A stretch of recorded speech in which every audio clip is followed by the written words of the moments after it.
momen bersejarah tercipta bendera duplikat Sang Merah Putih dan teks proklamasi diarak dari Monumen Nasional ke Ibu Kota Nusantara pada Sabtu 10 Agustus 2024.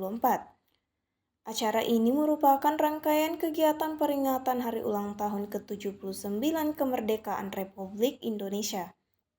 Terlihat anggota Paskibraka berjejer di depan pintu masuk Istana Negara di IKN.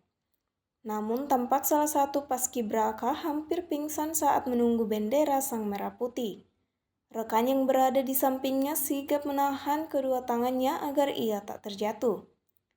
Aksi paskibra pun tersebut dipuji warganet. Download Tribun X sekarang, menghadirkan lokal menjadi Indonesia.